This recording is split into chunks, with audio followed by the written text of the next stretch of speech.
برادران اسلام، ہم گنہگار بندے ہیں، کچھ نہ کچھ ہم سے گناہ ہو جاتا ہے اور مرنا برحق ہے، مر کے خبر میں سونا برحق ہے، لوگ ہم کو خبر میں ضرور دفن کریں گے۔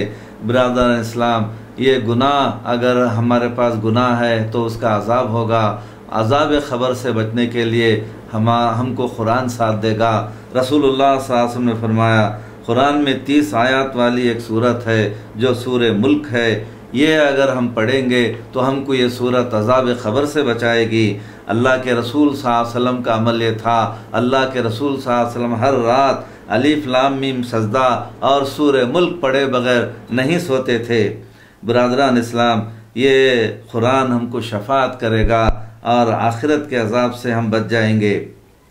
رسول اللہ صلی اللہ علیہ وسلم نے فرمایا، قیامت کے دن، قیام مرنے کے بعد خبروں سے جب لوگ اٹھیں گے، میدان محشر میں پوری انسانیت اٹھے گی، سورج سر کے اوپر آئے گا اور ہم بہت پریشان ہوں گے، گرمی سے، حرارت سے، اتنا تکلیف دہ منظر ہوگا، بہت پریشان، گرمی میں پسینے میں شرابور ہو جائیں گے اور اتنی گرمی ہوگی۔ آج سورج ہماری زمین سے، ہماری دنیا سے 9 کروڑ میل دور ہے، اتنی دور ہونے کے باوجود دھوپکالے میں، دھوپ کے دنوں میں ہم برداشت نہیں کرتے۔ آپ اندازہ لگاؤ، آپ سوچو، سورج جب ہمارے سر کے اوپر آئے گا تو گرمی کا کیا عالم ہوگا، تکلیف کا کیا عالم ہوگا، پریشانی کا کیا عالم ہوگا۔ رسول اللہ صلی اللہ علیہ وسلم فرماتے ہیں، قیامت کے دن میدان محشر میں سورہ بقرہ اور سورہ آل عمران یہ 2 بادل بن کے آئیں گے اور اس آدمی کو سایہ کریں گے جو ہے نا سورہ بقرہ اور سورہ آل عمران پڑھتا تھا، سمجھتا تھا، عمل کرتا تھا، اس کی تبلیغ و اشاعت کرتا تھا، اس کی خدمت کرتا تھا، وہ ہے نا چھاؤں میں، سائے میں رہے گا۔ یہ حدیث مسند احمد اور صحیح مسلم کی ہے۔ برادران اسلام، خیر و برکت کا تعلق وہ بھی ہے نا قرآن سے ہے۔ اگر ہم چاہتے ہیں ہمارے گھر میں، ہمارے کاروبار میں، ہماری اولاد میں خیر و برکت ہو تو اس کے لیے بھی قرآن بہت ضروری ہے۔ اللہ تعالیٰ قرآن کے تعلق سے فرماتا ہے، وَهَذَا كِتَابٌ أَنزَلْنَاهُ مُبَارَكٌ فَاتَّبِعُوهُ وَاتَّقُوا لَعَلَّكُمْ تُرْحَمُونَ۔ سورہ انعام آیت نمبر 92 اللہ تعالیٰ فرماتا ہے، وَهَذَا كِتَابٌ أَنزَلْنَاهُ، اور قرآن مجید وہ کتاب ہے جس کو ہم نے نازل کیا ہے، مبارکن، خیر و برکت سے بھرپور ہے، بابرکت کتاب ہے، فَاتَّبِعُوهُ، اس کی پیروی کرو، اس کی تعلیمات کے مطابق اپنی زندگی بنا لو، وَاتَّقُوا، اور دیکھو اللہ سے ڈرو، لَعَلَّكُمْ تُرْحَمُونَ، اللہ تم پر ہے نا رحم کرے گا۔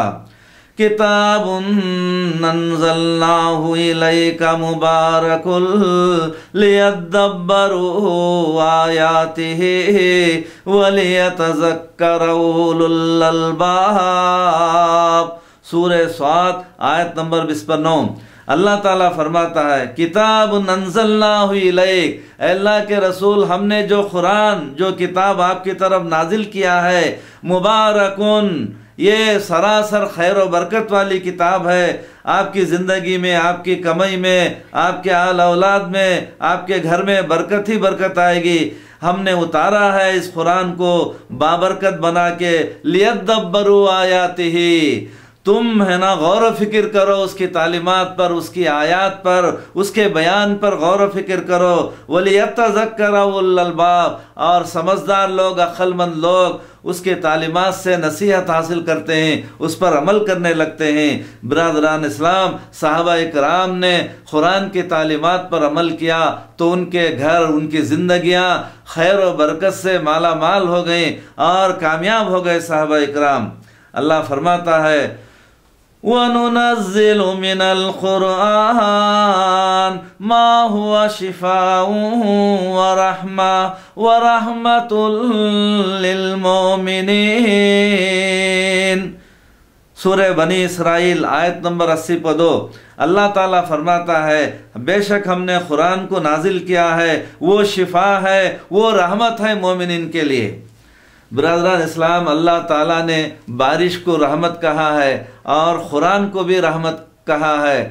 میں ایک بار ایک گاؤں گیا چتل درگا، وہاں دکانوں میں لوگ خالی بیٹھے ہوئے تھے، بیپاری نہیں تھا، کاروبار نہیں تھا، پریشان تھے، مایوس تھے، بہت پریشان تھے۔ میں نے پریشانی کا سبب پوچھا کہ کیا بات ہے اتنے زیادہ پریشان ہو؟ مول صاحب بارشیں نہیں ہوئیں جس کی وجہ سے فصل نہیں ہوئی، لوگوں کے پاس پیسہ نہیں ہے، ہاتھوں میں پیسہ نہیں ہے ان کے پاس، لوگ خریدنے کہاں سے آئیں گے؟ چاول خریدنا مشکل، دال خریدنا مشکل، تیل خریدنا مشکل۔ تو کہنے کا مطلب یہ ہے پورا مارکیٹ ٹھنڈا تھا، کاروبار پورا ہے نا ٹھنڈا تھا۔ اس کا سبب یہ ہے بارش کو اللہ نے رحمت کہا ہے۔ اگر بارش نہ ہو تو ملک میں اور محلے میں اور گاؤں میں جو حالت ہوتی ہے پریشانی کی، اس سے زیادہ پریشانی قرآن کی تعلیمات کو نہ اپنانے سے ہے۔ لوگوں کے کردار چلے جائیں گے، لوگوں کے اندر سے انسانیت چلے جائے گی، لوگوں کے وعدے پورے نہیں ہوں گے، لوگ با اخلاق با کردار نہیں ہوں گے۔ غرض ہے کہ دنیا میں اخلاق کو لانا ہے، کردار کو لانا ہے، محبت کو لانا ہے، ہمدردی کو لانا ہے، انسانیت کو لانا ہے، تو قرآن کی تعلیمات سے یہ ہوگا۔ انسان کو بنانے والی کتاب یہ قرآن مجید ہے۔ اتر کر ہی راہ سے سوئے قوم آیا اور ایک نسخہ کیمیا ساتھ لایا۔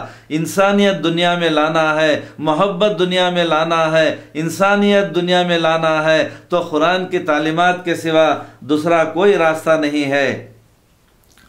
تو برادران اسلام، قرآن مجید کی اہمیت ہے ہماری دنیا، ہماری آخرت، ہمارے کردار، ہماری کامیابی، ہماری عزت، سب کا تعلق اللہ قرآن سے جوڑ دیا ہے۔ دنیا کا تعلق بھی، آخرت کا تعلق بھی قرآن سے ہے نا جوڑ دیا ہے۔ اور جو قرآن کی تعلیمات کو عام نہیں کریں گے، اسے نہیں اپنائیں گے، اس سے غافل ہو جائیں گے، اس کا نقصان کیا ہے؟ قرآن میں اللہ کہتا ہے ان الذین یکتمون ما انزلنا من البینات والہدی من بعد ما بیناہ للناس فی الکتاب اولئک یلعنہم اللہ ویلعنہم اللائنون۔ سورہ بقرہ آیت نمبر 159 اور آیت نمبر 160۔ تو اس میں اللہ تعالیٰ فرماتا ہے بے شک وہ لوگ جو چھپا دیتے ہیں اس چیز کو جو ہم نے آسمان سے نازل کیا ہے، بینات اور ہدا، یعنی قرآن کی تعلیمات کو جو چھپا دیتے ہیں، تو ان پر اللہ لعنت کرتا ہے اور ساری کائنات ان پر لعنت کرتی ہے۔ تو قرآن کی خدمت نہ کرنا، اس کی تعلیمات کو نہ اپنانا، اسے چھوڑ دینا اتنا بڑا گناہ ہے کہ اللہ ان پر لعنت کرتا ہے اور ساری کائنات ان پر لعنت کرتی ہے۔ جس طرح قرآن کی تعلیم سیکھنے والوں کے لیے پوری دنیا دعا کرتی ہے، سمندر کی مچھلیاں دعا کرتے ہیں، آسمان کے فرشتے دعا کرتے ہیں قرآن کی تعلیم حاصل کرنے والوں کے لیے، اسی طرح قرآن کی تعلیمات کو عام نہ کرنا، اسے چھپا دینا، پوری کائنات لعنت کرتے ہیں اس پر۔ رسول اللہ صلی اللہ علیہ وسلم نے فرمایا قال رسول اللہ صلی اللہ علیہ وسلم من سئل عن علم فکتمہ الجم بلجام من نار یوم القیامہ۔ مسند احمد، ابو داؤد اور ابن کثیر میں ہے۔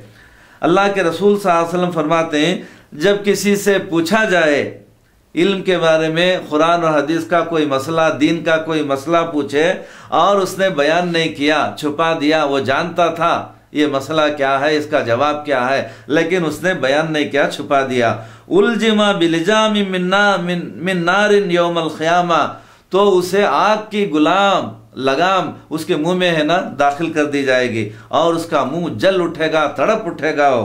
تو برادران اسلام، بہت بڑی سزا ہے حق کو چھپا دینا۔ اگر ہم ہندوستان میں، ہمارے پڑوس میں بہت سارے ہندو رہتے ہیں، ہم ان سے معاملات کرتے ہیں، ہم ان کے پاس کام کرتے ہیں، وہ ہمارے پاس کام کرتے ہیں، لین دین ہے، اٹھنا بیٹھنا ہے، آنا جانا ہے، دوستیاں ہیں، ملاقاتیں ہیں، سب کچھ ہے، لیکن کسی غیر مسلم سے پوچھو قرآن میں کیا ہے، تم کو معلوم کیا؟ تو غیر مسلم کہے گا مجھے نہیں معلوم۔ کبھی بھی مسلمان دوستوں نے ہمارے سامنے قرآن نہیں پیش کیا، قرآن کی دعوت نہیں دی، قرآن کی تعلیمات کو نہیں سمجھایا۔ تو برادران اسلام، آج غیر مسلم قرآن سمجھنا چاہتے ہیں، قرآن کی تعلیمات کو جاننا چاہتے ہیں، لیکن بتانے والا نہیں ہے، سمجھانے والا نہیں ہے۔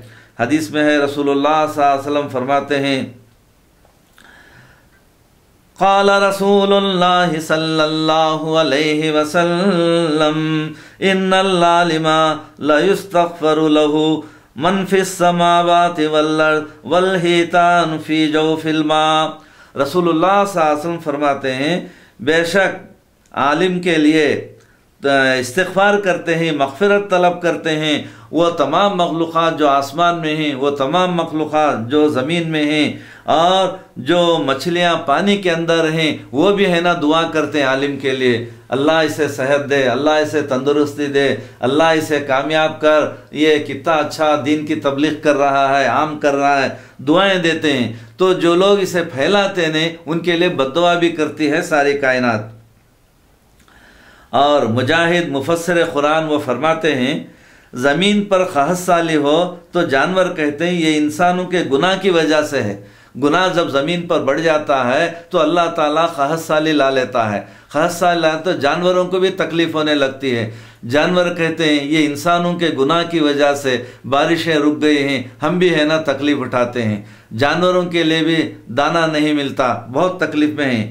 تو جس طرح دین کا علم سیکھنے اور پھیلانے والے کو ساری مخلوقات مغفرت کرتی ہے، مغفرت کی دعا کرتی ہے، اسی طرح دین چھپانے والے کو ساری مخلوقات لعنت کرتی ہے۔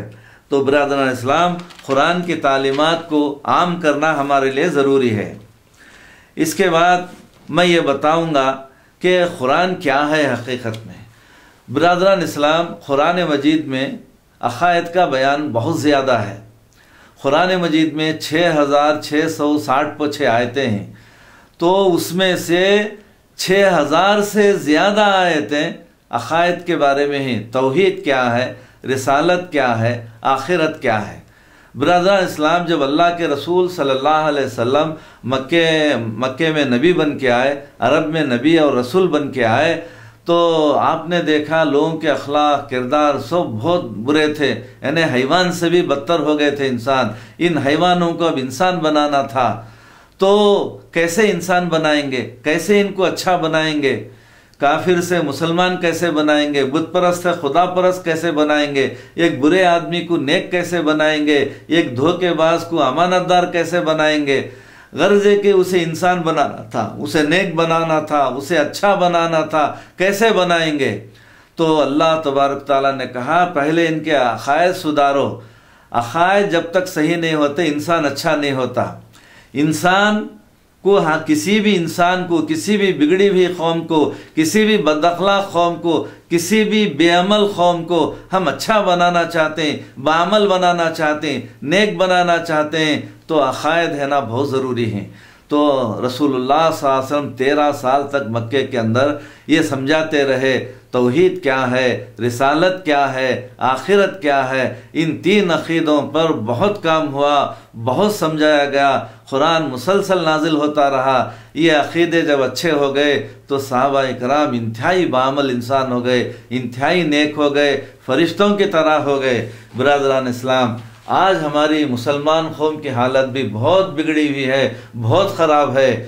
آج مسلمانوں کو ہم نیک بنانا چاہتے ہیں، اچھے بنانا چاہتے ہیں، صحابہ اکرام جیسے کردار والے بنانا چاہتے ہیں، تو ضروری ہے کہ ہم قوم کے عقائد کو سدھاریں۔ آج مسلمان خبر پرست ہے، آج مسلمان زر پرست ہے، آج مسلمان دنیا پرست ہے، آج مسلمان نفس پرست ہے۔ یہ کتنی پرستی سے آ گئی ہیں۔ توحید کا مطلب یہ ہے صرف خدا پرستی، خدا پرستی کو لانا ہے اور ساری پرستشوں کو ہٹانا ہے۔ نفس پرستی شرک ہے، زر پرستی یہ بھی شرک ہے، اور پھر دنیا کی محبت یہ بھی شرک ہے۔ غرض ہے کہ ان تمام شرک اور بدعت کو ہٹانے کے لیے عقائد کا ہونا بہت ضروری ہے، بے عملی کو ہٹانے کے لیے عقیدے کا ہونا بہت ضروری ہے۔ آخرت ہے بولے تو آدمی اس کی تیاری کرے گا، اور جنت ہے بولے تو آدمی اسے حاصل کرنے کے لیے کوشش کرے گا، جہنم ہے اسے یقین ہو گیا تو جہنم سے بچنے کی کوشش کرے گا۔ غرض ہے کہ اسے یقین دلانا ہے اللہ ہے، آخرت ہے اور محمد صلی اللہ علیہ وسلم اللہ کے رسول ہیں، یہ ہے نا اسے یقین دلانا ہے۔ یہ یقین ہو گیا، عقائد صحیح ہو گئے تو قوم بعمل ہو جائے گی۔